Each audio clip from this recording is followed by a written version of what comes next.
Gov's Radio. This is where you go if you want to see something or if you want to hear something funny. Coming up in just a couple minutes. This is a joke I told. What? I'm not on Gov Radio? Call the police. Call my agent. Hi, I'm Danny Bonaducci, and you are watching Gov's Radio.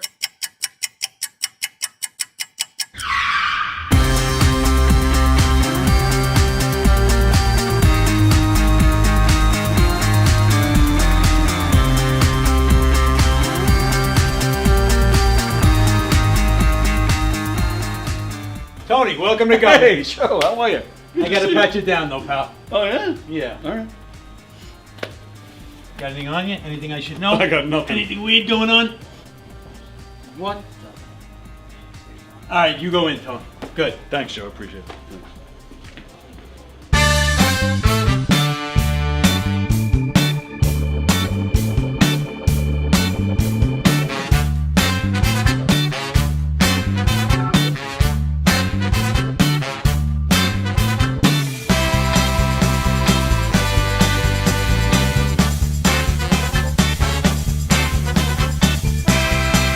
Hi, I'm Tom Kelly of The Tom Kelly Show. Yes, this is not the only time I've gotten on my knees in the back room of a comedy club.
The Knockem Dead Comedy Radio Show is also brought to you by Two Eagles Auto Body.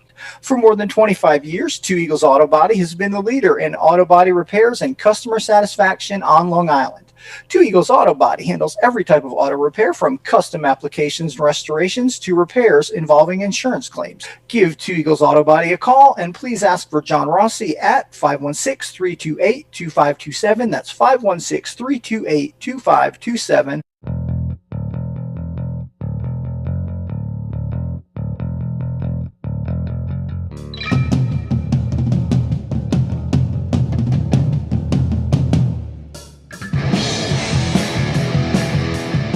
Hey, how do you say there, people? It's Johnny Brennan, creator of the Jerky Boys, also of Fox TV's Family Guy fame. I just want to let you know you're listening to Tony on the Knockem Dead Radio Show. They're gonna keep knocking them dead, so keep listening, you wacky sons of bitch. Right there. Over and out there, sweet Charlie. Long time no see, man. Hey, man, I miss you guys, man, at Knockem Dead Comedy Radio. Hey Tony, you're not funny, and you probably shit yourself a lot, and you're no fun to be with, and you don't make that much money, and you're not going anywhere in show business, and I hope you get hit by a bus.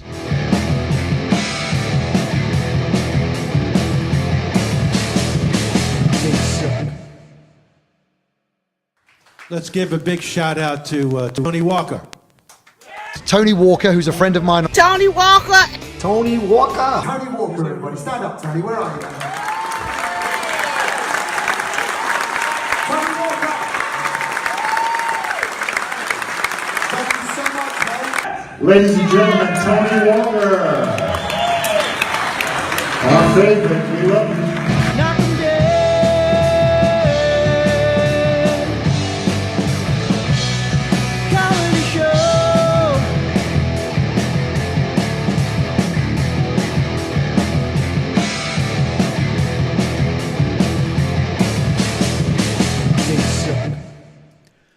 Good morning, everybody. It is Thursday. Welcome to the Knockem Dead Comedy Show. Thanks for joining us. Let's see. There we go. Oh, yeah, I couldn't hear myself. Thanks for joining us today. The Knockem Dead Comedy Show. We're coming at you live from the legendary Governor's Comedy Club in Levittown, New York, on Gov's Comedy Club podcast, the Facebook page, the YouTube channel. If you're on Facebook, please follow the YouTube. Please follow the Facebook page, and if you're on YouTube, please subscribe to the YouTube channel and hit the thumbs up and all that good stuff. No matter where you're watching from, we appreciate it. We appreciate the support, and we ask that you please share the link to the show all over your socials and do all that social media stuff that we have no idea what we're doing. We're coming at you live from Governors, the legendary Governors, and we have some music legends with us joining us today. Frank is here, of course. And, of course, joining us right next to Frank is John Irizarry. Am I saying it right? Irizarry? Irizarry. John Irizarry. I practiced quite a bit. And next to you, Randy, was that it? Randy Sutter, yes. Randy Sutter. Oh, very nice. Thanks for joining us today, fellas. Good to see you. Thank you for having us. Absolutely. It's a pleasure. Here's the album. It's called This Girl. I just heard it this morning, actually, and it's fantastic. It is fantastic. Absolutely. Thank you. Really enjoyed it. Before we really get into this, because this is going to be heavy. Mm-hmm. So before we get into that, let's go back to the beginning. You're a Long Island guy. I am. But you flat left us. Yes, I did. You're upstate somewhere? I grew up in Queens. I moved to, I lived in East Meadow. Oh, nice. And then at a certain point decided that it was time and moved up to Orange County, New York. Okay. Outside of Middletown, town of Wallkill. And there's a lot more, where when I first moved up there, two cars at a light would be considered traffic. Yeah, right. And I would have to explain to people what Roosevelt Field Mall was on a Saturday afternoon. And they just got the fear of God in their eyes, That's great. And what made you leave? Was it a woman? No. Well, it's usually what actually, motivates my wife us wanted to stay. She's I'm more of a nomad. I'm gypsy. I can, wherever I lay my hat is my home kind of thing. I'll find comfort there. But my wife was very much, planted in here. She, we lived, we took over the house that her mom and dad had in East Meadow, and so her roots were there. So I had a prior hands off the building to get her to move. It was kind of like I described it as how the pioneers would move west. They'd go in the covered wagons and they'd say, "Hun, get in the wagon, we're going." But so she kicked and scratched, but I think she benefited now. Our kids did well. Our kids did well there. So the reason for moving is I worked downtown in the financial district. Okay. So the commute just became horrific. Yeah. Getting just to Hicksville or Belmore train station, something that should be a 5-minute trip became like 15, 20 minutes, and then parking a quarter of a mile away to possibly make the train. And I just said, something? I said, that's enough of this. So I decided my commute became a little longer. But, the train from upstate is, you're passing mountains, you're passing deer. Sometimes we hit a deer, which you could always tell because of the rumble of the bones going underneath there. to take things to a dark place immediately. Yeah. It's close to Halloween, so it's okay. Right. But it was just a different, an easier life feeling, for the time. There are many things I miss about Long Island. I miss people, friends, some family. Pizza forever. When my son was young when we first moved up there, 4 years old, I'd put him in the car and we'd have to look, search high and low for a good slice of pizza. Yeah, sure. I'd say, I heard about a pizza that's 10 miles from me, a pizza place. And we'd have to take trips all over Orange County and surrounding areas. Wow. But it's nice. It's better nice just bringing it home from the city and heating it up at home. We could do it, but it's not the same. Okay. Well, it might not be the same, but it's probably still better than what you're finding in Orange County. Yes. Yeah, and I guess you're right. It's probably, even though it's a longer commute, it's probably doesn't feel as bad because it's more peaceful. It's more You're peaceful. Not, little crowds. And I mean, we're willing to sacrifice a deer or two for this. well, yes, I think they give their life. They salute before they get hit. So it's just quick. If you blink, you miss it. I've heard that. Though. Yes, I've read about that. That's great. Yeah, and you mentioned working in the financial district, so I guess that's why you were actually there at 9/11. I read. I was. Yeah. I was across the street from the buildings. Oh, wow. When they got hit, and saw things that you're not supposed to see as Sure. a layman. Yeah. People jumping out of the buildings and things. Right. Because I worked on the New York Mercantile Exchange, which was right on the water there of the Hudson, like a block away from Ground Zero. The White House had wanted us back to work the following week. So for a year, we were the only people that were non-essential workers that were allowed into Ground Zero. Right. So you had they would bring us in by ferry, and there was distinct smell of all that had been lost there. Let's just put it that way. Sure. And the buildings, it looked like you were on a giant movie set with these just hunks of metal just all around you. Yep. And then all of a sudden, you'd have this surreal thing where you'd have like Robert De Niro passing by on a boat with some police to deliver food to workers and waving. So it was just all very surreal and, very hard. It's hard going back. As a matter of fact, I remember when I finally moved upstate and I didn't have to take the ferry from Hoboken. The last time I went to work on the floor, was the last time I was going to be in the area. I took the ferry across from Financial Center on the west side from the Trade Center to Hoboken, and I felt like a relief. I really did, and I didn't realize how affected I was until that moment. Yeah. That I had to do what I had to do for my family. So I went there every day, back to work, back to the area. And all those ghosts that are part of your memories are there. Wow. Every time. And every day is a reminder. So I didn't realize how I was affected by it until that last trip, leaving and not having to go back there again.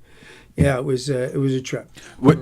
You were retiring or something, or you got a new job or something? We moved because the floor of the New York Mercantile Exchange, the NYMEX, went electronic. Oh, okay. So they didn't need the floor anymore. So little by little, and I'm actually part of that history, part of like the end of Open Outcry. And I'm one of the last people that were left on the trading floor before they closed it. I was there on the last day that the trading floor was open. So we moved because they told us you're out. First they put like us in a little office in there, the CME, who owned the NYMEX, Chicago Mercantile Exchange. They moved us to there, and then they wanted us just completely out of the building for whatever reason. Yeah. So we had an office in Jersey City. So I would still coming from upstate, I would go to my office, which was right across the river, and we had a view from our windows of the buildings. But I was on this side now. Right. It was different. It was a different trip. Do you because you continuing to work there? Do you get not anymore? Right, well, yeah, but I'm home now because during COVID, when they sent everybody home and everybody was allowed to work from home, I immediately, I called Washington and CFTC and the FTC and all that stuff, and I said, listen, this is what I do. I'm not affecting market pricing anymore. And somebody said, we're not looking for you. So I said, okay. So I didn't go back. But from the time of work being down there, exposed, like you said, exposed to whatever, do you get checked? I get checked, but I have respiratory issues because of it. Sure. That's why I asked, because everybody just assumes it's just the first responders that were exposed, and that's not the case at all. No, because Whitman. She told everybody it was safe, which was not true. Right. You had everything that was floating in the air there, and then as people were working, that was just lifting everything that was in the air. So if you were exposed in the area, I mean, I know plenty of people that died, from cancers and respiratory things. And as a matter of fact, one of the sad stories, I mean, of many. And I consider myself lucky because all these years later, I'm still here. Right. And I'm able to live with the respiratory stuff I have. But when we worked on the trading floor, we never went to our offices. And I worked for a big bank at the time. So I would go to the floor, never really went to my offices. But there was one company that quarterly, they would have their like a breakfast meeting, just get together, see faces and all this stuff. Sure. Their breakfast meeting was on 9/11 that morning. Their offices were on like the 90th floor, 89th floor of one of the tower of the first tower to come down. Those people died. Yeah. They wouldn't have normally even been there. So when we opened the exchange to open the markets, and we were only open for 15 minutes initially just to make a market. Right. That's all they wanted, and then we left. So they brought us all the way in to do that, to open the market, 15 minutes, and then we were out of there. But you could see each of the rings, the natural gas, the crude oil ring, the heating oil ring, all had like a pie shape. That was out of it where these guys would have worked. In each one of the rings. It was really a memory I don't forget. Plus, we knew all these guys. Yeah, right. We knew all these people. Right. And there was one clerk that from that company that wasn't in that day because he was sick. He was on the floor by himself. His face was pale white. Just because of the weight of that moment of being there and losing all his coworkers. Jeez. Yeah, heavy stuff. And then I guess this is an obvious question, but I saw on Facebook that years ago you actually played there. You played music there, so I'm assuming that takes a whole new meaning. Oh, it did. There's a photo of me and the friends I was with, the band I was with, playing in the plaza, and in the background is one of the towers. You could see I'm right next to one of the towers and the other tower. Actually, yeah, I'm there. But there's a tower right behind me in the picture, and I'm like that big compared to this thing. Sure. But it's very ominous now when I look at it, knowing that what happened after the fact. And I sometimes, especially around 9/11, I stare at that picture. And everything. Yeah, I bet. From the beginning, I started Right. down there in '78, so that was kind of my backyard. Right. Went out, we worked and we'd go out and party. We every place that was down there, we hung out, and so I knew that area very well. That was my backyard. Right. For a good part of my life. So it was just it was many levels of effect on me, Yeah. All right. All right. Well, let's try to get into some happier stuff. What's the history? How did you get into music? Let's do all that. Well, I started initially when I was I won't stay on this too long, but when I was 9, I decided I wanted to learn how to play guitar. Being, I'm the youngest of 7 kids. The next 7 kids. Me, oh yeah. Wow. My parents, in fact, tell you this little side story. My mother, she's passed now, but we're at a dinner years ago, and I just happened to be at a table with some of my sisters and some of my nieces who were around my age. And they start why? I don't know. They start talking about contraceptives. So It's a natural family discussion. yeah, Sure. and I'm sitting there like kind of shrinking in my chair, like I don't want to. Please, Mom, don't say anything, kind of thing. So I hear my mom say, in my day we didn't have contraceptives. So I chime in and say right away, I didn't waste the moment. I said, if you did, I wouldn't be here. I was just thinking Because that. the next youngest to me is 16 years older.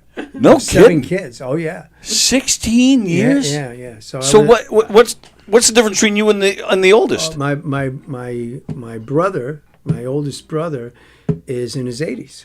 Wow. Yeah, and all my siblings, the next is 16 years older than me. So Holy she's, moly. my sister Marion is 80. Getting there. And so yeah. Jeez. So they were like gone living their lives, like yes. probably one or two might have even been married when you came home. Wow. Yeah. Oh, they were all married. My sister Rosie, my sister Marion weren't married yet, and in fact I was like the ring bearer. Yeah, in both sure. their weddings, Wow. So that's how it came up in the conversation? She's like, damn, if I just had the contraceptives that time, Well, I I wouldn't have always made that say mistake 16 years later. I always say this: my mother had 6 kids, my father had 1. Right. That's great. So I grew up, listening to what my 16-year-old, 16 years, she was 16 at the time. Right. So, and going into her teens by the time late teens, by the time I knew, but I was listening to 50s music, I was 57, I was born. Okay. So, and I'm listening, by the time the Beatles came out, came you're on at the Ed perfect Sullivan, age. I Yeah. knew exactly who they were, what Right. they were about. Mm-hmm. So it was a thrill when they came on to Ed Sullivan. I was 7 years old. Right, yeah. So that was a big thing for me, loving the Beatles and all the music of that time, the Stones when they came out, and all the top stuff, even the Frankie Valli stuff, and Sure. all the things in that transitioning time, Right. because that was a big transition from the 50s to what was the early 60s. The Right. Beatles really, to me, Yeah, they changed everything. Yeah. not debatable that they changed the course of things. Right, right. So by the time I was 9, I already wanted to put a guitar in my hand. So I did that, went to, but I wanted to learn chords. So I'm learning take the last train to Clarksville, and stuff like that. And I'd come home and my mother'd say, that doesn't sound like a song. And, I wish I would have known it at the time, but I would have loved to say, listen, do I look like Segovia? Segovia? Right. Do I look like Segovia? I'm not going to be able to do that, So I had put it down just because I didn't want to hear it anymore, But I would, in my room, I would closet, learn, my 3-4 chords and play that. When I was 14, skip ahead, and I went to my first school dance, and it was person Eddie Demiri. I still know who this person is, and years and years later I got to thank him for what he did for me. And I'm standing at the stage, first time I've ever seen a band live, and the curtain opens on the Catholic school stage. And the band is there, long hair, and he comes out. He's got a beautiful Les Paul, which I didn't even know really at the time. And they start playing Statesboro Blues. Oh, nice. Very well, from what I remember. At least I remember, And I automatically, my brain just went, I want to do that. I want to be that guy. That's who I want to be, right? And him, right? God, that's who I want to be. This is who I want to be, And it's because of that moment that I just went back to playing. I started hanging out with musicians in my neighborhood. And, we were all young. We were just learning. I get into a friend's garage, and they're probably a year into learning. And their bass player left, but they had the bass there. So I said, I play a little guitar, I'll play. So I'm playing, instead of playing, they're doing like whipping posts, Again, I'm talking, Allman Brothers. Right? Yeah, right, yeah. Do I get a check? No. So so instead, I couldn't even do that. Like, whipping post is like, right. I couldn't do that. So I went like, and it worked, and 25 or 6 to 4, we're playing, stuff like that. So, so the next day, I don't really know these kids. The next day, all of a sudden, I'm walking through my neighborhood, and these two kids come on, and they're riding on the same Stingray, as kids would do at that age, you know. Oh, yeah. And they're going, "Hey, kid!" They didn't even know my name. "Hey, kid!" And I'm thinking they're gonna, because the neighborhood I came from could be at times a little tough. And I turn around, and they have my fists ready. I thought they wanted to beat me up or something like this. And they go, "You want to be our bass player?" Like this to me, and I go, "Yeah, okay." You know, like that, you know. So that's Pat Giancaspo and Steve Demiri, for those who are paying attention, taking notes. So so I wound up starting as a bass player, and in a short time, I would borrow my friend Pat's guitar, and I'd call his house, his parents' house, when I knew he wasn't home, and I'd say, "Hi, is Pat home?" And they'd say, "No, he's not home right now." And I said, "Okay, well, just tell him that I'm taking his guitar out to my sister's house for the weekend." Okay, and then I get back, and Pat go, "What the heck?" You know, "What the heck?" I go, "I told your mother." You know? Right, yeah. You know? We all had those friends we would use for a guitar or for a TV or a video game or something. Yep, yep. But I'm thankful. I'm thankful to Pat. So switched over to guitar, and I've been on guitar ever since, you know. But I think besides being a frustrated drummer, I think I'm a frustrated bass player too. That's right. Until I met Randy. Randy. Good old Randy. That's it. Nice. Randy's my ride or die. Is that right? Yeah. Oh, absolutely. Nice. Don't leave home without him. And then I'm assuming, because you put out a lot of original stuff, so I guess that was always the dream. Even though we had the real job, but it was always Yeah, when I was finally learned how to play and started playing down in the Village and in the Lower East Side. Oh, nice. There was a club, Great Gildersleeves, that we were a regular. I was a regular with my band at the time, Ignatz, for lack of a better name. Yeah, well, it was a joke. Started as a joke, and because we didn't have a band name, so people started asking us, because we would do like backyard things and stuff. So I was kidding around because I didn't want to. I said, "Oh, the name of the band is Ignatz," which was the little mouse on the cartoon Crazy Cat, if you remember. Oh, okay. They used to throw the bricks at Crazy Cat. Right, I remember that. Ignatz, you know? So joking around, I said that. So then one day, walking past in Corona, there was a Bohack supermarket, and on the side of the wall, of the side of the building, someone wrote Ignatz in big letters. So I said, "Well, boys, I guess that's the name of the band now." Yeah, right. Wow. So that stuck with that. So so we did. I always loved playing original music, like Frankie. Yeah. Always loved playing original music. Always did that in all different incarnations. And really, I never really wanted to put my own name. I wanted it to be a band name always, which was a blessing and a curse, because as I started to get into the point where was creating records or recordings that would be on iTunes or Spotify or whatever, it was harder to find me. Right. Even though it was me. Right. The writer and the singer and all that stuff, and in those incarnations. So I wouldn't change it, because I always felt the camaraderie of having a band, of that, we're in this together kind of thing. Right. Thelma and Louise, and as much as I like that, I'm happy that now I'm able to put my own name, feel comfortable putting my own name on what I'm putting out. And luckily that it gets cross-referenced to my own name. The things I put out in bands like Small Town Sheiks, Jerry the Bulldog, but when I have to give a bunch of AKAs. Whenever I talk to anybody about my music and where can you find it and all this stuff, but it's nice that it gets cross-referenced now, so I'm happy about that. Is that? I didn't even know that. That's something. What on say like iTunes or Apple Music, you can actually set it up where it'll cross-reference? I don't. I think it's just a thing that happens. Oh. I noticed on Instagram, because how you can add music. Yeah. So if I put in John Irizarry, it'll also show things from Small Town Sheiks. Oh, nice. And Jerry the Bulldog. Nice. That's good. So I'm like, oh, this is cool. This That's works very out cool. better. Yeah. And because a guy like yourself who has played in so many different bands, when I have a guest like that on here, I'd like to ask that question. Can you name every band you've been in? I think so, but just realize that between the 70s and 80s, mental records are sketchy at best from that era. Why is that? I would like to say I was living a dream, but I think I was walking in a dream. But you gave me a good segue, talking about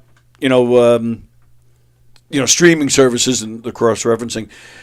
You've been a little vocal on social media when it comes to supporting the artists, yes. and that you'll recommend that people go to, like, say, your website and buy music directly because, or what was it Bandcamp? Bandcamp, yeah, Bandcamp. They have store, yeah. Right, and they have once in I don't know how often it is, but they sometimes have a special where if I buy your album today, 100% of the proceeds will go to you. Yeah, they do like a thing once a month called Bandcamp Friday. Okay. So on Bandcamp Friday, 100% of proceeds come our way. They don't take any cut. Wow, that's so great. It's cool. That's very cool. It's cool, and they take it. Listen, they're creating the platform. They're creating a platform that we who are artists, most of us are. Especially for a guy like me, who's an analog guy in a digital world, I'm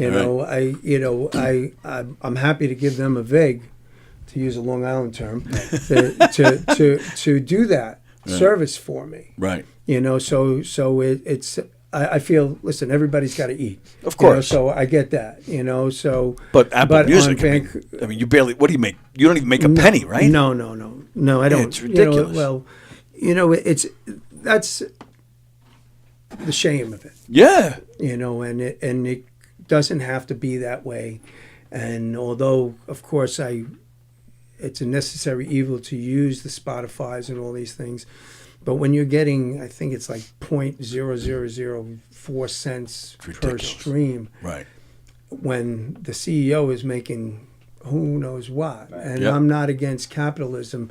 Make your money. That's a really cool thing.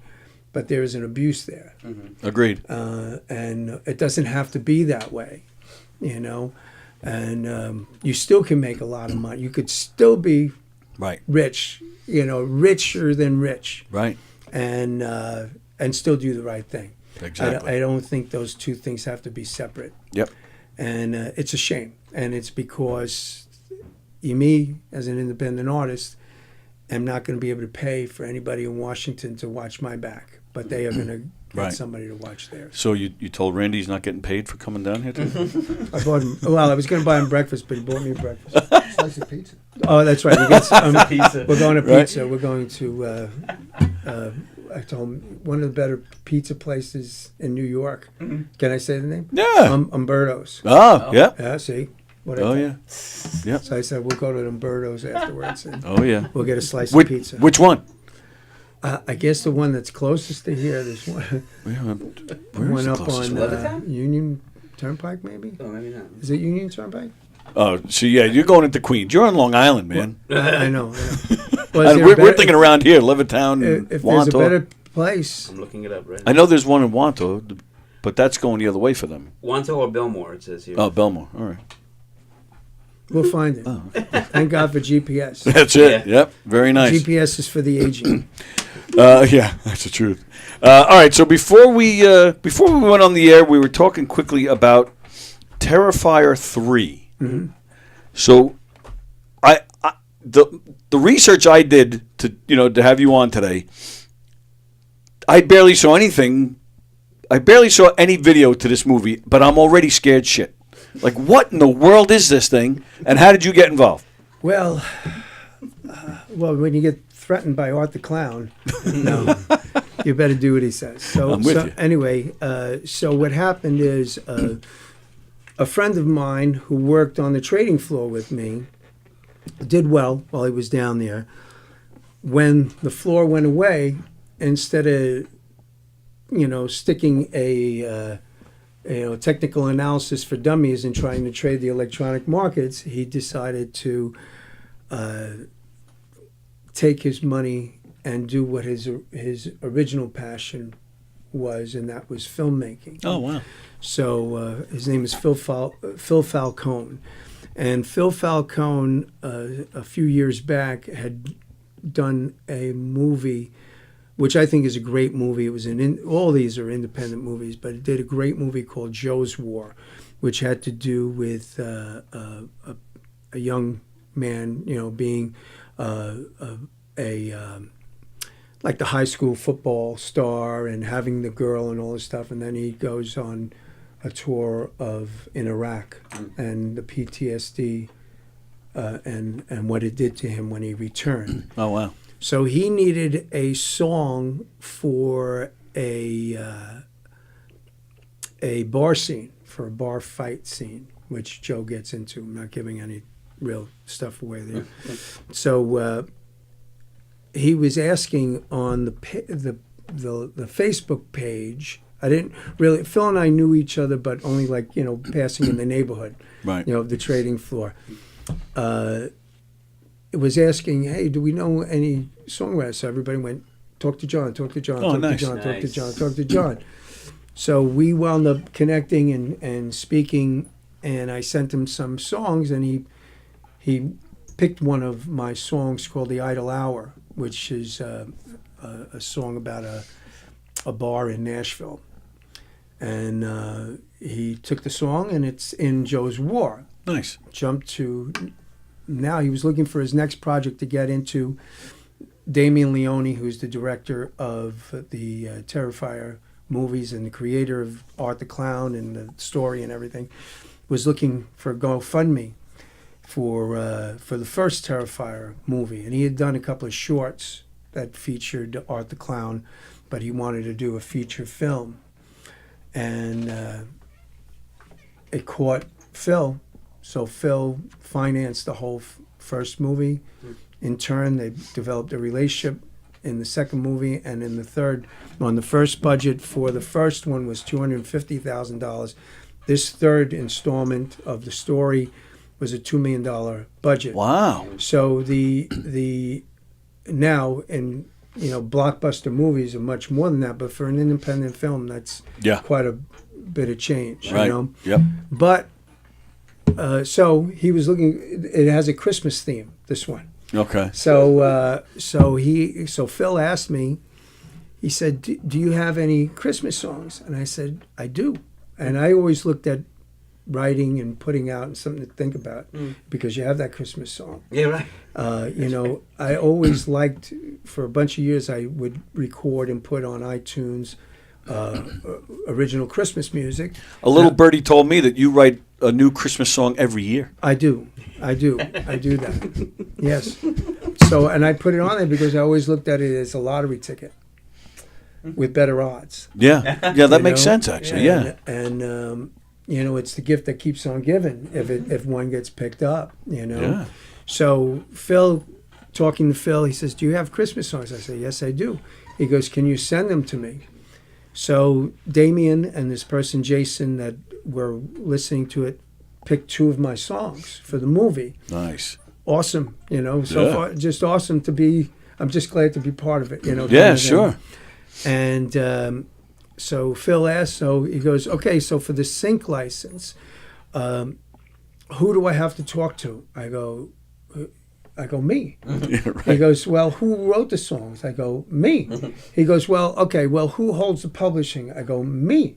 He go, so all of these things. So who do I give the check to? I go, "Me."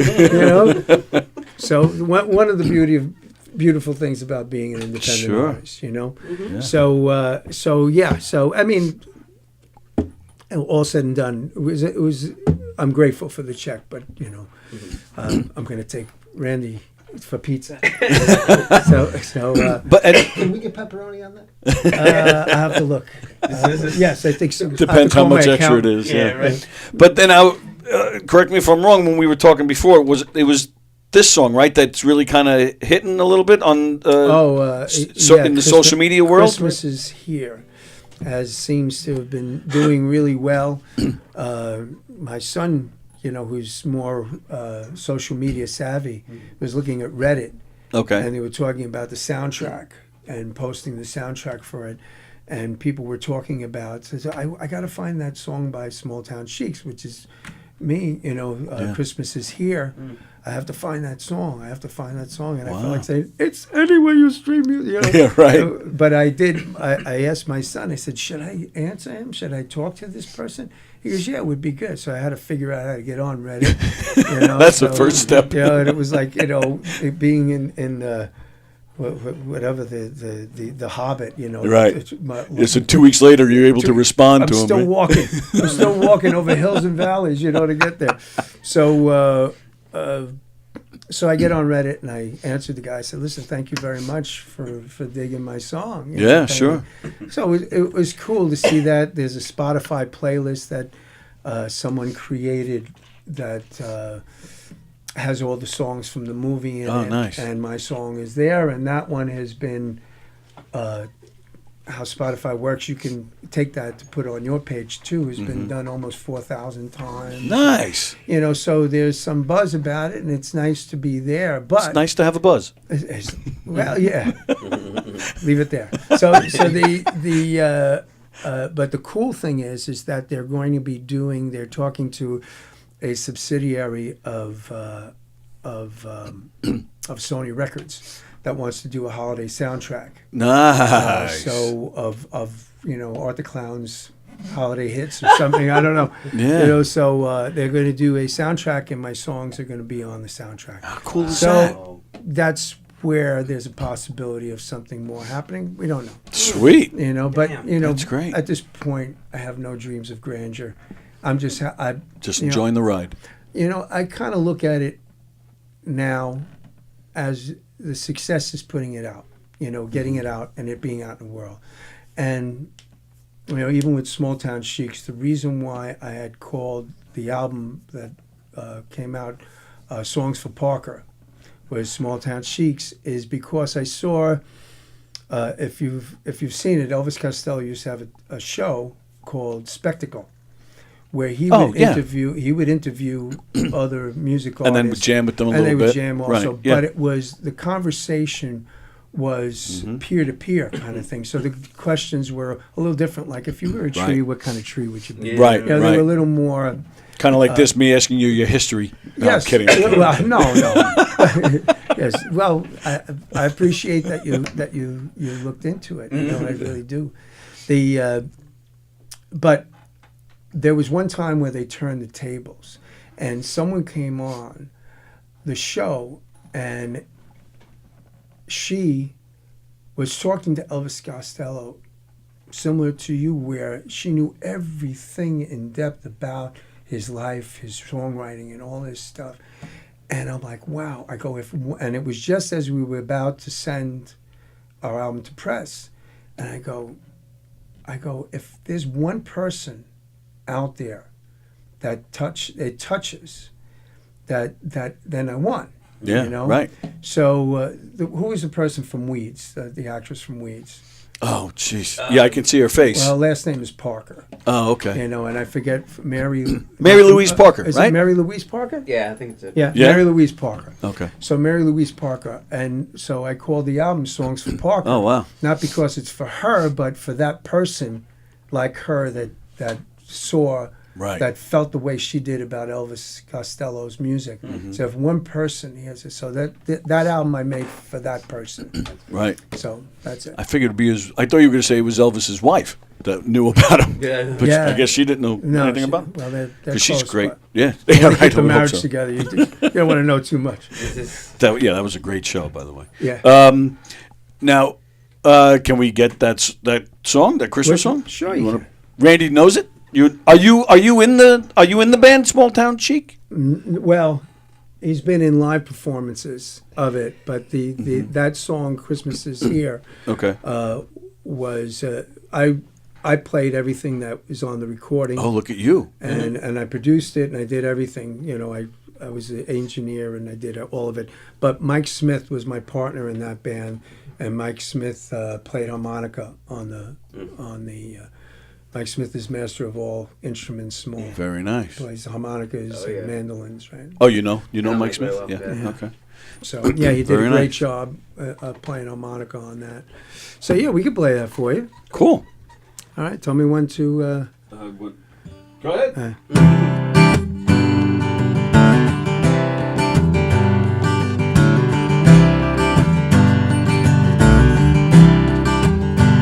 Well, your stockings are hung and the cookies are made, and a little baby boy born in a manger that day, and your cards are red and your toys are hid.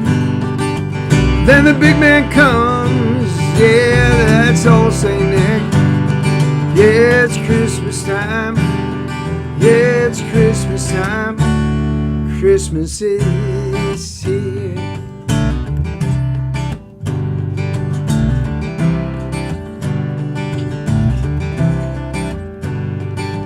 And a fireplace warms her chilly face, and there's lots of lights all over the place, and you hang your stuff from your Christmas tree, and there's lots of love between you and me. Yeah, it's Christmas time. Yeah, it's Christmas time. Christmas is here.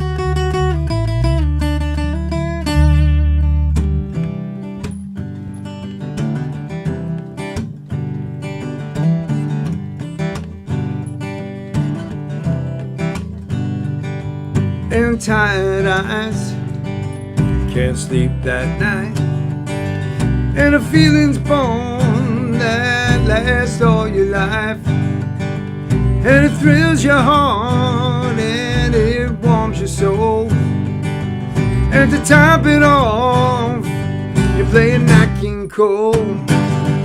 It's Christmas time.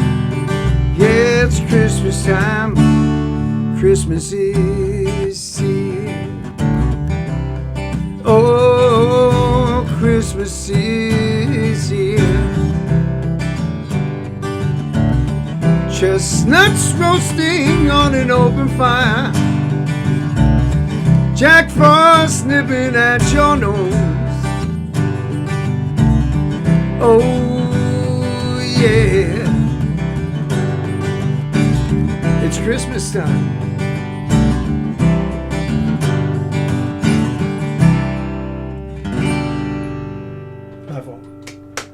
A little early for that high note. Well done. Very nice. Very nice. Not what I was expecting because, again, this movie looks like it's going to scare the hell out of me. So I was expecting something harder. But it was great. Don't get me wrong. I loved it. But I was expecting something hard because I figured the movie looks like a Thrasher film or something. So. Because it is. Well, there you go. See how perceptive I am. It is. It's a very.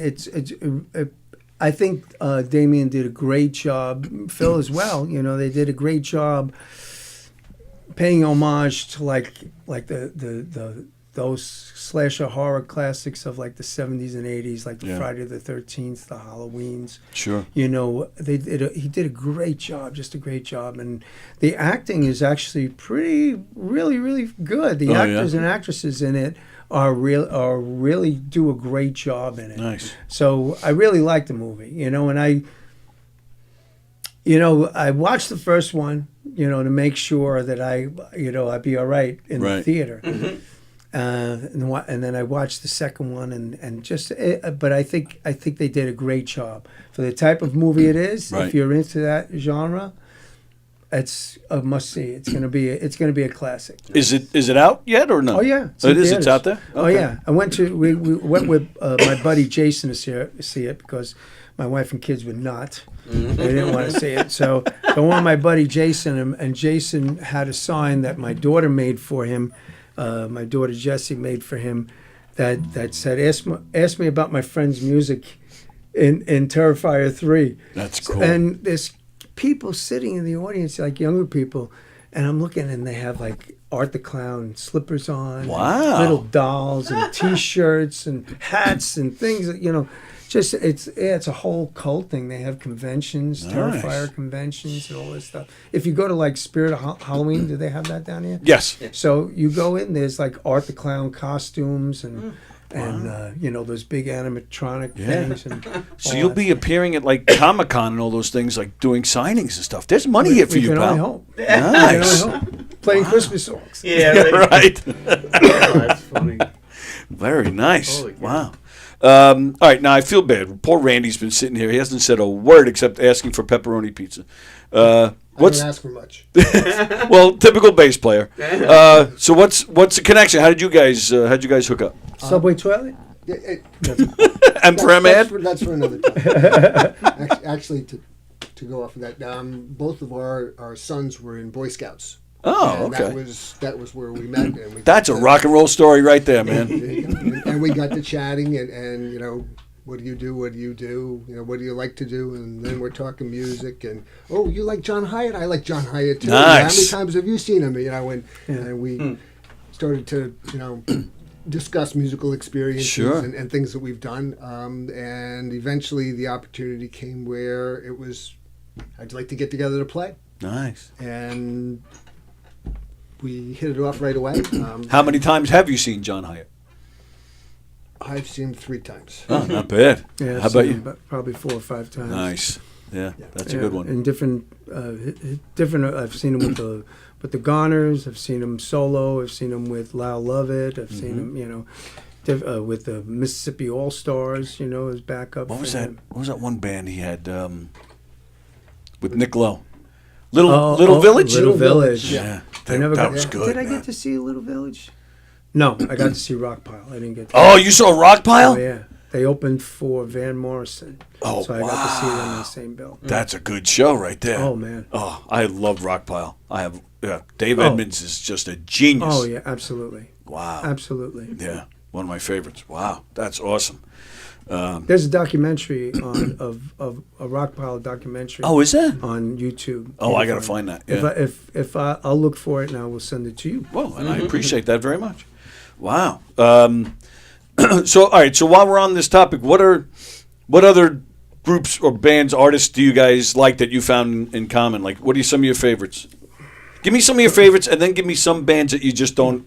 You're like, you don't see it. You don't see what everybody. I ask all musicians this, and I throw it out there. Mine is Bon Jovi. I don't get what people see in them. I think that John Bon Jovi's voice just goes right through me. Like, I'd rather listen to the chalkboard. Oh, can't stand it.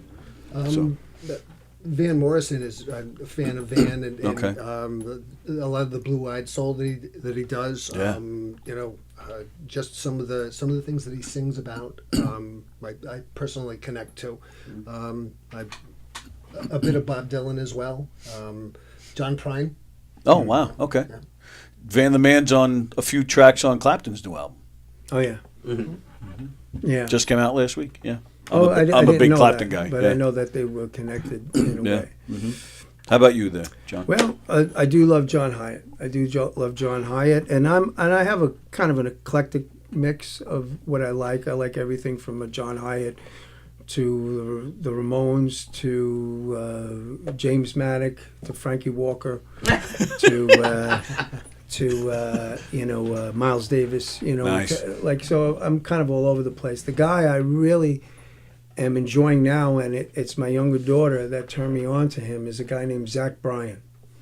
And he's kind of a country guy, but what I like about him is he's more of he's very much more of what I consider a singer-songwriter, and he gets away from writing, you know, my dog and my pickup truck and beer and lost a girl, Right. you know, and he steers away from that sort of thing, and it's very raw.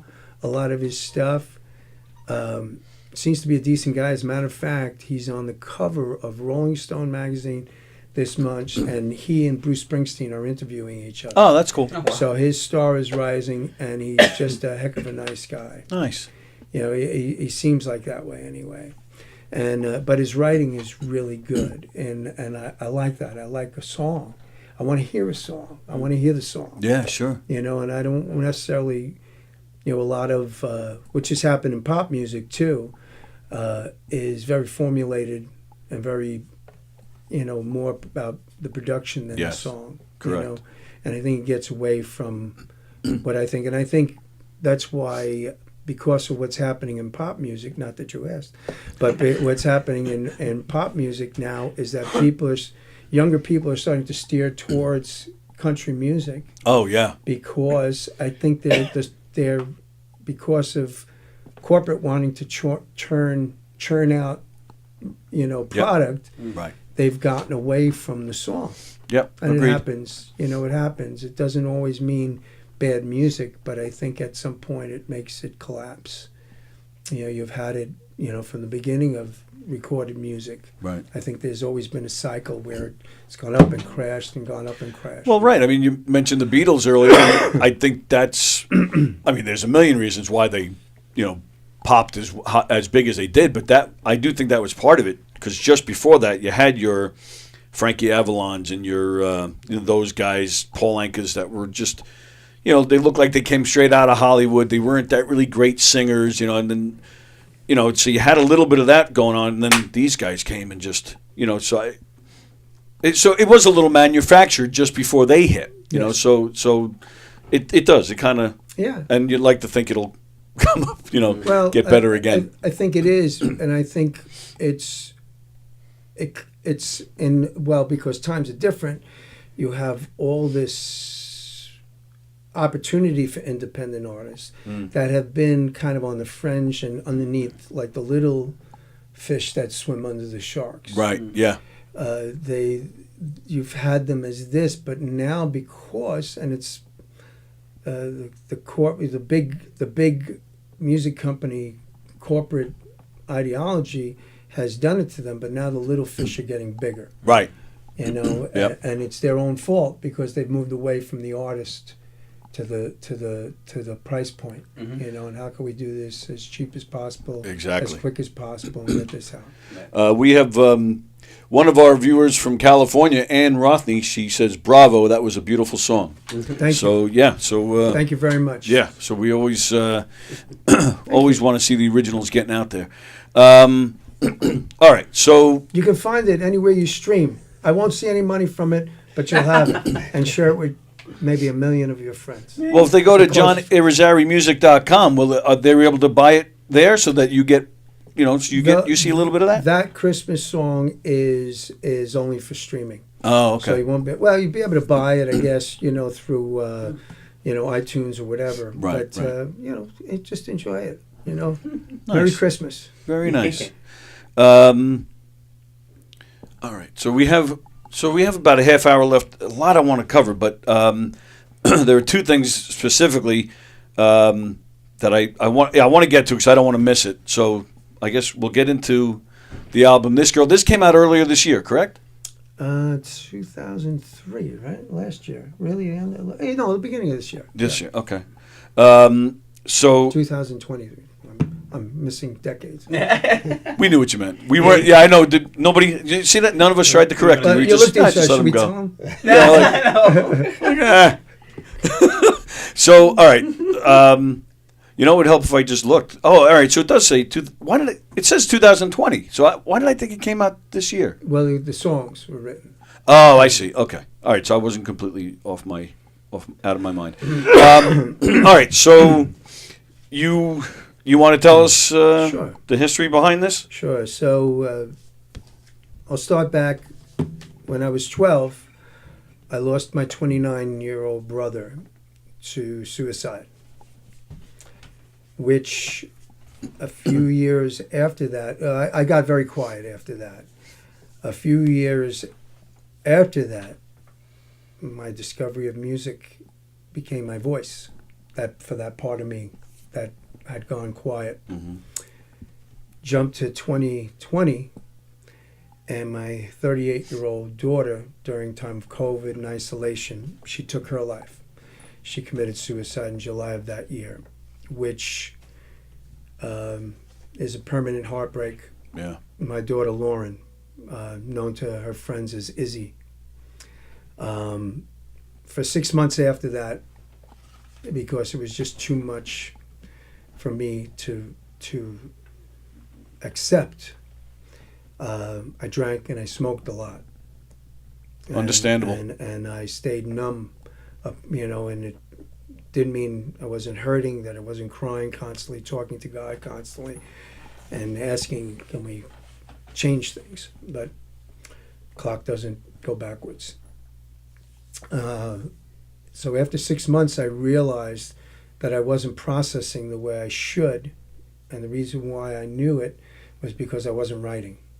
Oh, wow. There was nothing coming out. So I stopped everything cold turkey. And within 2 weeks, I had everything that came out of me is what This Girl, the album, was. One of the things that helped me in my process was reading Anderson Cooper's book, Mother's Book, which Gloria Vanderbilt had written a book about her son's suicide, Anderson Cooper's brother. Oh, I didn't know that. Okay. Oh, yeah. He had a brother that tragically, right in front of Gloria Vanderbilt, jumped off the balcony of their apartment building, right in front of her. And, but her book, A Mother's Story, really helped me from thinking that I was going crazy, because the way it was written, going back in time, going forward in time, present, trying to look for the answer to the unanswerable question. Okay. Made me realize that I wasn't going mad because of this trauma. What it also did for me was to realize that it's imperative, it's my responsibility as an artist to put out in the public what I'm feeling. Okay. It's important because if it helps anybody, then that is what my job is, because I always feel a songwriter's job, any artist, our job is to interpret what people feel and give a voice to it. Right. Or color to it, or wording to it, but to give a voice to that. And that's our purpose, that's the gift that we have been given, and that is our responsibility as writers, as songwriters. Sure. And any artist. So I was struggling to put the album together, trying to do it myself in my little studio, because it was like walking with cinder blocks every time I walked up to it. I was having a hard time. A friend of mine's son,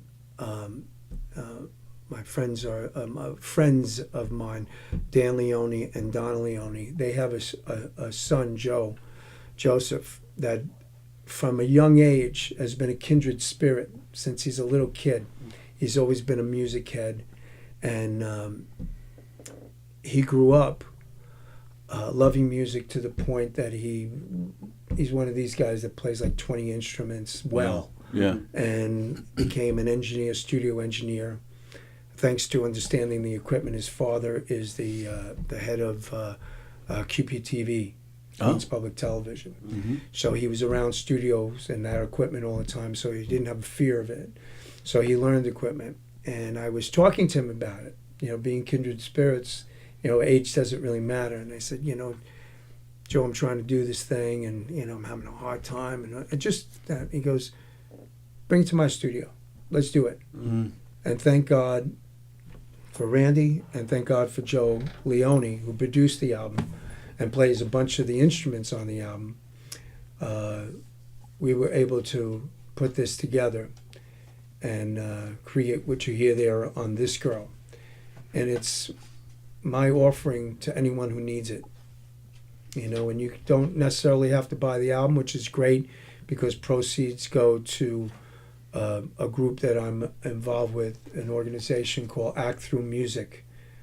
And what they do is they create Act Through Music, which you can find them on the internet. What they do is they create these packages that they give to school, to junior highs and high school level kids that have mental health, things to help with mental health, tools and games and conversation. Oh, wow. And things that teachers can work with kids, parents can work with kids, kids can learn and have tools that when they get to adult age, they'll have these tools in their tool chest, these mental health tools that will help them. We all face trauma, so when those times come, that they have something they can reach into in their toolbox that can help them mentally to deal with life as it hits them, which I think is a wonderful thing. So act through music. So I guess like an album like yours would be part of this tool chest. Well, I'm just trying to figure out how that works. I think it is. Well, I think as far as listening to it, yeah, right. I think the songs will speak to people and right. will give voice to things that people are feeling, as did Gloria Vanderbilt's book, A Mother's Story, did for me, made me realize I'm not alone in the way I feel. Right. So if the only thing that does is make someone feel, well, I'm not alone in the way I feel, yeah, then it served its purpose, and whatever else people get from it, and people have, I get messages from people and notes from people that it's helped them. Sure. Through their process. And it's amazing. And, listening to it, you know exactly what is going on without even knowing the backstory, and so I would assume it definitely helps and it definitely gets a message out there. City Morning, what do I do with me now? Winter Song, How Do We Say Goodbye? Those four in particular, those are the ones that got me, especially the last one. How do we say goodbye? But now Lauren is actually on the album. So some of these songs were already being worked on. No. Oh. What we did was she had done some background vocals for me on some tracks that I did a few years back. And right. Like 2012, she did some harmony tracks. She did a vocal on a song I did called Who Decides. That's on streaming services that I wrote after the Sandy Hook. Okay. So it's that's how that affected me, how that came out. I wrote this song called Who Decides, and Lauren was kind enough to do. I needed a background vocal part, and I wanted it to be a female, and she had a beautiful voice, and so she did that part. So I asked Joe when we were doing the album, I said, can we use those tracks, those background? I said, I have the stems. Right. Can we use those? Can we do something? He goes, absolutely. So I sent him. So we found places on the album that she is the background vocal. So she's on the album as well. You're killing me, man. This is crazy, right? That therapeutic, heavy, sad, or all the above, probably, right? Well, yes, it's all the above. It's an ongoing process. This is not something that I'm going to get over. Right. Right. It's so. How I compare it to is like if someone loses an arm or a leg, yeah, and they have to live with that the rest of their life. They'll laugh, they'll smile, they'll joke, they'll go on with their life, but they'll never forget. They'll always have a reminder. Well, yeah. Well, okay. You gave me the opportunity, so I took it. Is that a parting gift? Yeah, right. Then I'm hopping out of here. I don't live up to my last name that way. So you're not going to. You'll always know that life goes on. You're able to laugh, but you're not going to forget that. No, of course not. No. So it's the same. It's really the same thing. While you're continuing your process, and it's just finding a way to make peace. And there's an author, Robert Greene, that did something for me not long ago, and I don't know him, but I saw a video of him talking about your traumas. And your traumas, they're battles, right? They become battles. They become your battles. Yeah. And what he said in this video that I had seen that really hit me is you cannot go back, win or lose, you cannot go back and fight your last battle. Whether you won that war or not, you can't go back and fight it. You can only accept what is. And the big issue that we have with traumas, I believe, because I'm going, actually my life has been it, from losing my brother, from, and losing my daughter. So this has been a lifetime of self-analysis on the topic, is you have to stop asking the question of, you have to stop trying to rewrite the scenario. You cannot change the ending of the movie. Right. You cannot, the war is lost, it's over.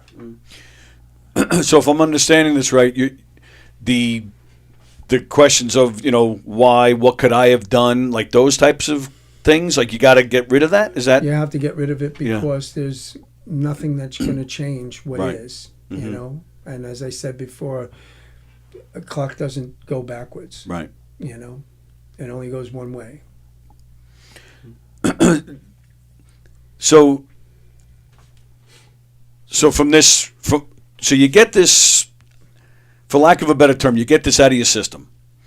I don't know. I'm assuming it's therapeutic. Yes. But does it also kind of help at the same time, so where you kind of get some of the sorrow out, and now thinking about Lauren from, like, do you just think of the good things you had? 38 years with her? So like, does this help you move past the negative and just think about, well, I had 38 great years with my daughter? Like, am I making sense? Yes. Okay, sorry. So I look at it this way, and I talk to my daughter every morning. Mm-hmm. When I go out to walk my dog, and I talk to God, and I talk to my daughter. Nice. And at night, I say goodnight to her also. I look at a star, and I talk to her, and I believe in these things. People don't have to believe in it, but I do, that you get signs. Sure. I believe you do. And I've gotten plenty that I cannot equate to anything in the normal course of a day that I've gotten. And I'm fortunate. I feel fortunate. So I'll get that. But one thing I talk about my daughter. This is not my album. This is our album. We made this album. Sure. Because if that didn't happen, this album wouldn't exist. So whatever happens from it, it's our. So when I talk to her, I go, we're going to do a podcast today. She said she's with me. Right. How could she not be? Right. Absolutely. What's it like? I'm assuming, since it came out, I'm assuming you're playing some of it, if not all of it, live. I've done live at actually every year Act Through Music does a festival. Okay. And I've done Randy, of course, has been there, but I've done the whole album front to back with full horn section. Oh wow. And the whole thing. Well, yeah, there's a lot of horns on the album. Yeah. So the first year we did it was last year before the album was even finished. But I had all the raw stuff that I didn't even practice with the guys that were didn't practice with the guys that were going to do the band live or do the show live. And we go and play it live. And the first time that we played the first song where the horns come in, I collapsed right to the ground. I bet. Yeah, I bet. And at the end of the performance, I wound up in the hospital for 2 days. It was so emotional and draining. I was in the hospital for 2 days. They had to come and get me with an ambulance from the show. That was the first year. This year, when we did it over the summer, I was able to do it, because I was more familiar with it and I wanted to prepare myself for. But it's really, as much as I feel the album is a big album. Yeah. But to hear it live is really special. It's really beautiful. It's, and I mean this in the highest possible way. Apart from knowing what it's about, just the the songs and the music itself, to me, this was if Neil Young and Southside Johnny made an album together. That's really what. I'll take it. Yeah, that's really what I thought of. Yeah, and I think about that's why I asked about playing it live because you think like I mentioned before, I'm a big Clapton guy. You think about Tears in Heaven, like how that guy was able to play that song through and through over the years. I don't know, like you said, you just get stronger, or I don't know if you get used to it. I hope it's not you lose the meaning because you play it so much. I hope that's not what it is, but.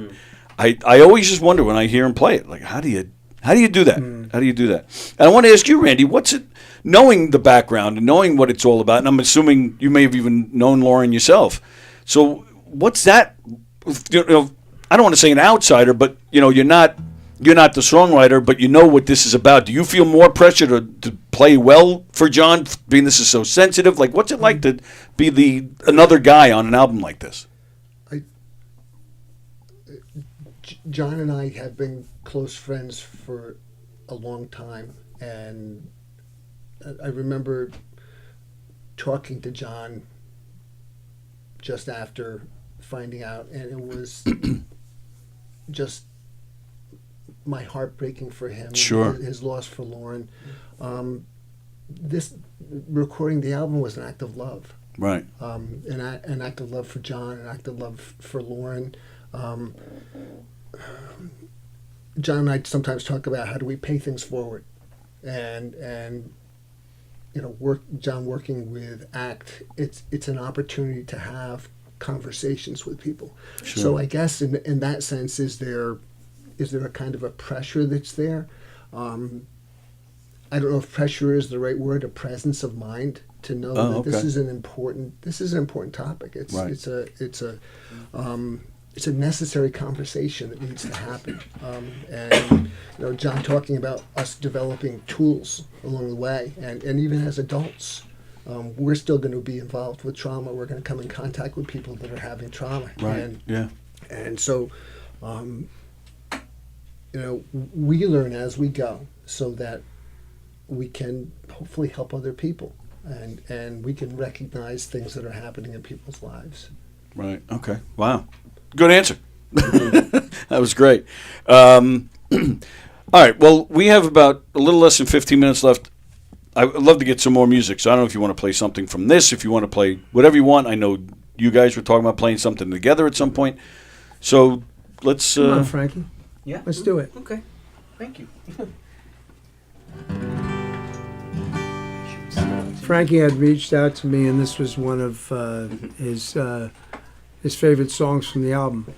So I asked if he would be so kind as to join me on it. Thank you.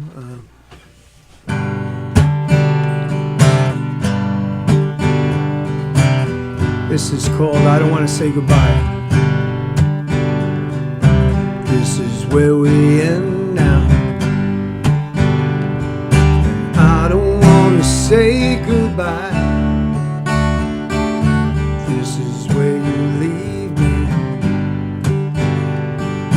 All I want to do is cry. Just a night, a summer breeze, the street lights through the trees. The stage is set and you are leaving me.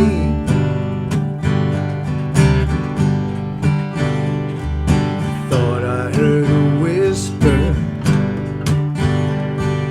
telling me there's something wrong. Grab the phone then. Maybe change your mind with just one call. Just a night, a summer breeze, the street lights through the trees. The stage is set and you are leaving me.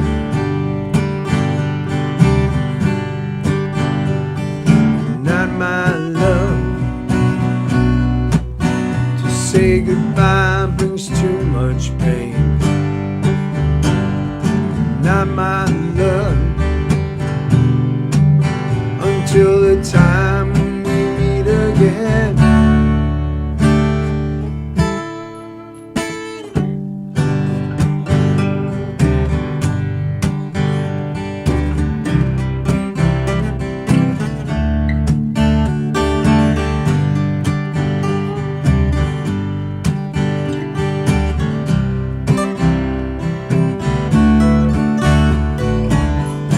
Just a night, a summer breeze, the street lights through the trees. The stage is set and you are leaving me. You're sending me a message, telling me that you're okay. Glad I got to feel it. Makes it better on the harder days. Just a night, a summer breeze, the street lights through the trees. The stage is set and you are leaving me.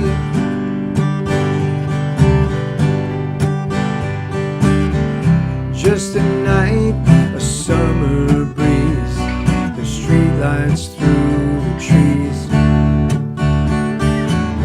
The stage is set and you are leaving me.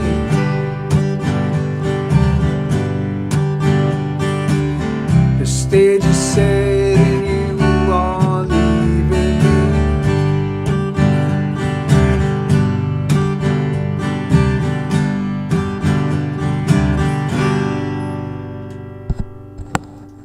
Wow, that was great. That was really great. Nice. Thank you. Thank you. Thank you, Frankie. All right. We got about 10 minutes left. Question I have to ask: what is the connection with you and Vincent? Vincent, my nephew? Oh, he's your nephew. He's oh, my okay. nephew. For those of you who don't know what I'm talking about, well, I would say most popular as a soap opera actor, Vincent Irizarry. He's, what was it, One Life to Live? Was that the big one? He's been on a bunch of them. A bunch of them, yeah, sure. So he's your nephew. Very nice. Yes, he's. We're very close. Oh, yeah? Yeah, he's out in California now. As that's where the work is. Yeah. But he's out in California. But we talk on occasion. We text with each other often, and through Instagram we send each other stuff. And nice. He's a great guy. But now he also plays and sings, right? He plays some guitar. As a matter of fact, years ago, when he was doing stage work, and he got a part of a Sid Bernstein produced play about John Lennon. Oh, okay. That was an off-Broadway play, and he got the part of Paul McCartney. Really? So he had asked me. Vince is a very talented piano player, I should say, piano player.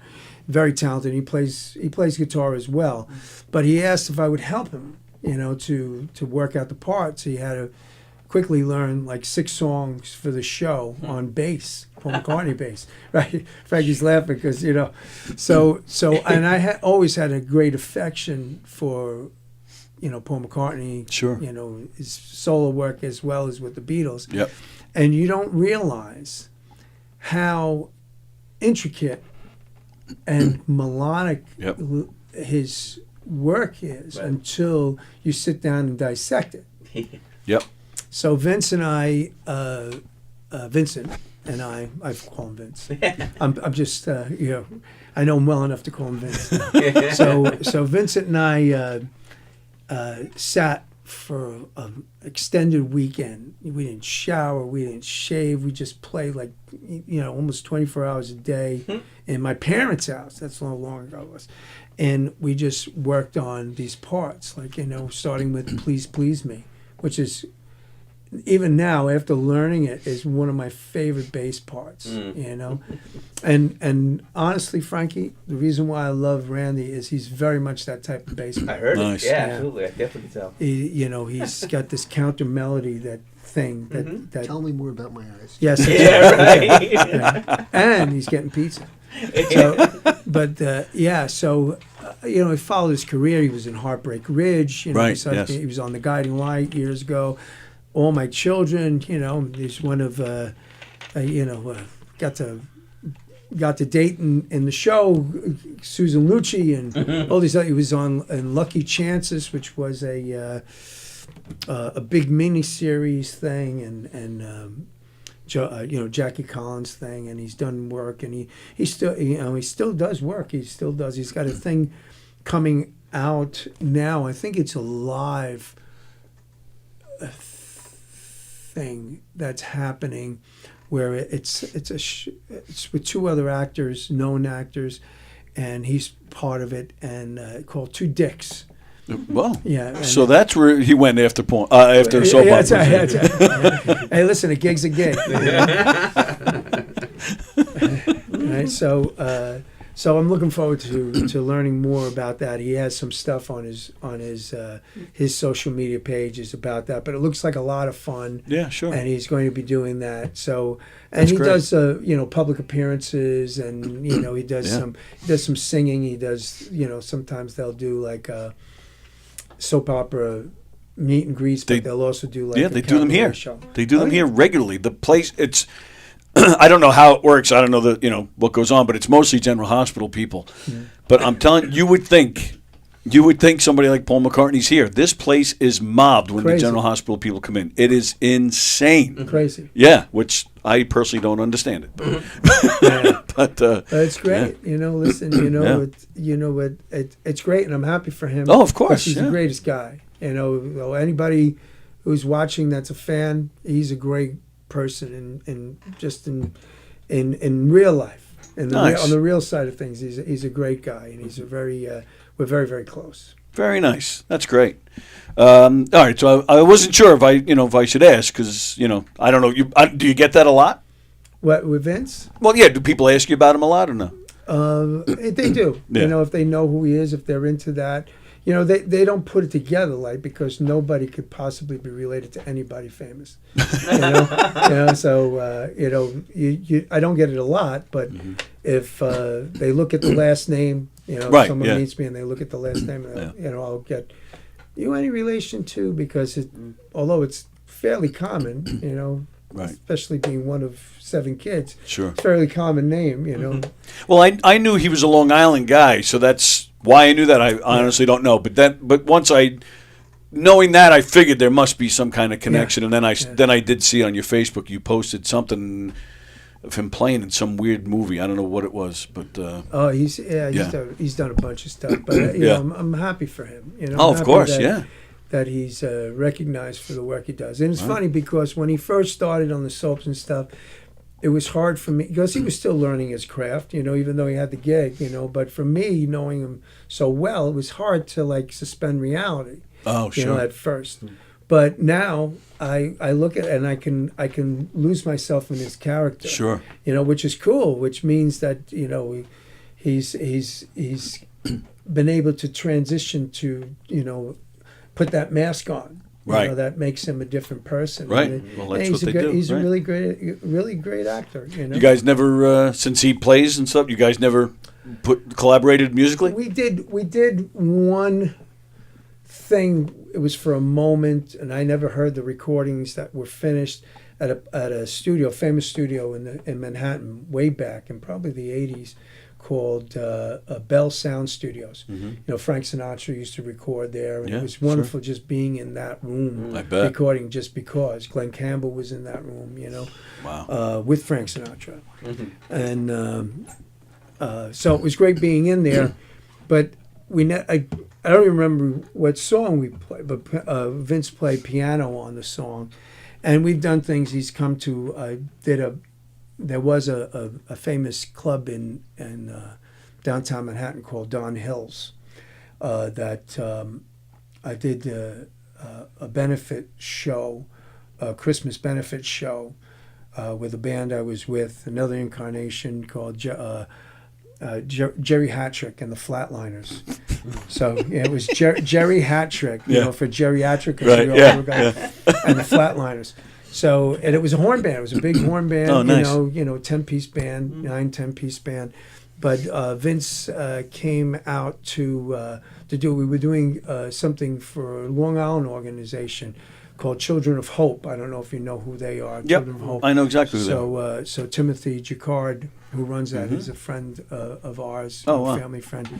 So we were raising money for them, and for just to help stop child abandonment and all that. And, Nice. Infant mortality and all that stuff. Yeah. And so infanticide, I should say.